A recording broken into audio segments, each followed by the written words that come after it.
দুনিয়ায় নাই, এই দুনিয়া সারিয়া অন্ধকার কবরে রওয়ানা। যে যতই কান্না করুক না কেন, সবাই চেষ্টা করবে যত তাড়াতাড়ি সম্ভব অন্ধকার কবরে রাখার জন্য। আর শখের স্ত্রীও ডাক দিয়া বলবে, তাড়াতাড়ি আমার স্বামীর লাশটা ঘর থেকে বাহিরে নামাও। আর ঘরের ভিতরে রাখা যাইবে না, বাহিরে রাখিয়া নামা রাখো। আর এত কষ্ট করিয়া মাথার গাম পায়ে ফালাইয়া কি ঘর আমি বানাইলাম, আমি মরার সঙ্গে সঙ্গে সেই ঘর থেকে আমারে নামাইয়া মসজিদ থেকে খাটিয়া নিয়ে সেই খাটিয়ার ভিতরে শোয়া রাখবে। সুখের বাড়ি শখের সংসার সাজায়া যাইতে হবে এই দুনিয়া সারিয়া, যাইতে হবে এই দুনিয়া সারিয়া। লাশটি আমার পরে রবে বাড়ির আঙিনায়, আপনজনা কাঁদবে তারা আমি না থাকায়। প্রতিবেশী একে একে আসিয়া দেখবে তারা মুখের কাফন উঠায়া কাঁদবে তারা মুখের কাফন উঠায়া। জোরে একবার আল্লাহরে ডাক দেন না আল্লাহ, আরো আওয়াজ দিয়া ডাক দেন আল্লাহ। আরে মুসলমান ইমানদার, একদিন দুনিয়া থেকে বিদায় নিয়ে অন্ধকার কবরে যাওয়াই লাগবে, পালাবার কোনো সুযোগ নেই। আরে আল্লাহর বান্দা, কত আত্মীয় স্বজন অন্ধকার কবরে চলিয়া গেল। আরে খেলার জীবনের কত সাথী দুনিয়া থেকে বিদায় নিয়ে চলিয়া গেল। ছাত্র জীবনের কত বন্ধু দুনিয়া থেকে বিদায় হয়ে গেল। কর্মজীবনের কত বন্ধু অন্ধকার কবরে ঘুমায়। এখানে যারা হাজির আছে, অনেকের মা নাই, অনেকের বাবা নাই, ওই অন্ধকার কবরের বাসিন্দা হয়ে গেছে। আরে আল্লাহর গোলাম, আপনার আমারও কিন্তু ওই অন্ধকার কবরে যাওয়াই লাগবে। পয়গম্বর আলাইহিস সালাতু ওয়াস সালাম বলে, রে উম্মতের দল, যদি নেক আমল নিয়ে আসতে পারো, তোমার কবরটা আমি আল্লাহ জান্নাতের বাগান বানায় দিব। আর যদি বান্দা এক জাররা পরিমাণ গুনাহ নিয়ে ওই অন্ধকার কবরে হাজির হও, পয়গম্বর বলে, ওই অন্ধকার কবরে মাটির চাপ 70 থেকে 99টা সাপের কামড়ের আঘাত, বান্দা জাহান্নামের আগুন সহ্য করার ক্ষমতা নাই। ওই অন্ধকার কবরে জাহান্নামের আযাব বান্দা সহ্য করতে পারবা না।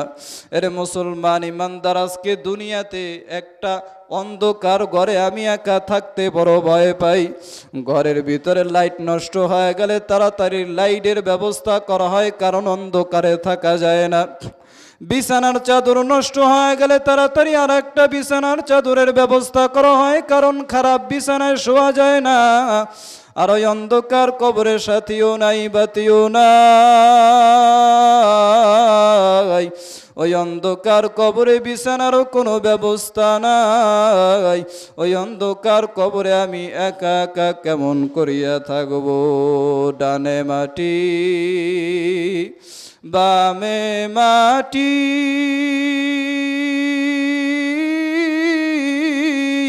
নিচে মাটির বিছানা,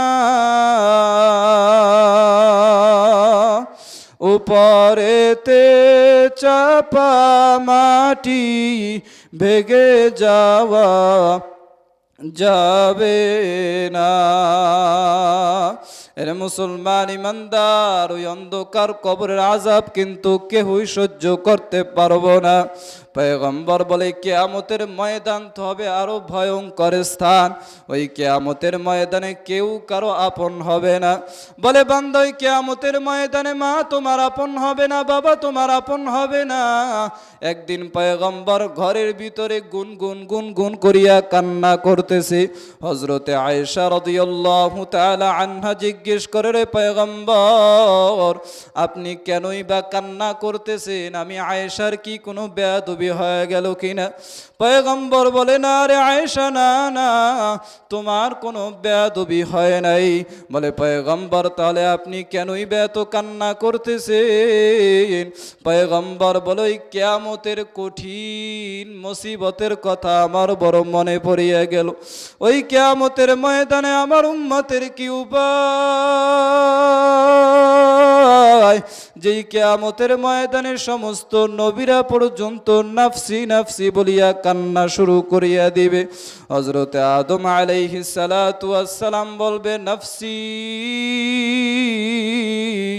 হযরতে মূসা আলাইহিস সালাতু ওয়াস সালাম বলবে আল্লাহ তুমি আমারে বাঁচাও।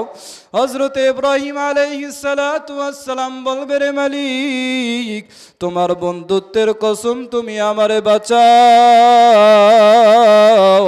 হযরতে ঈসা আলাইহিস সালাতু ওয়াস সালাম বলবে, রে আল্লাহ আমি আমার মা মারিয়ামের জন্য শাফায়াত চাই না, তুমি আমারে বাঁচাও। হযরতে আয়েশা রাদিয়াল্লাহু তাআলা আনহা জিজ্ঞেস করে, রে পয়গম্বর আপনি তো দো জাহানের সরদার, দো জাহানের বাদশাহ, ও পয়গম্বর ওই কিয়ামতের ময়দানে আপনার হালতটা কেমন হবে? পয়গম্বর বলে, আমি পয়গম্বর সিজদায় পড়ি আল্লাহ তাআলার কাছে কান্না শুরু করিয়া দিব। আল্লাহর কাছে বলবো, রে মালিক আমার একটা উম্মত যদি ওই জাহান্নামে যায়, আমি তোমার নবী জান্নাতে প্রবেশ করব না। আরে মুসলমান ইমানদার আল্লাহর গোলাম, ওই কিয়ামতের ময়দান বড় ভয়ঙ্কর। ওই কিয়ামতের ময়দানে মা সন্তানের আপন হবে না, সন্তান মায়ের জন্য আপন হবে না।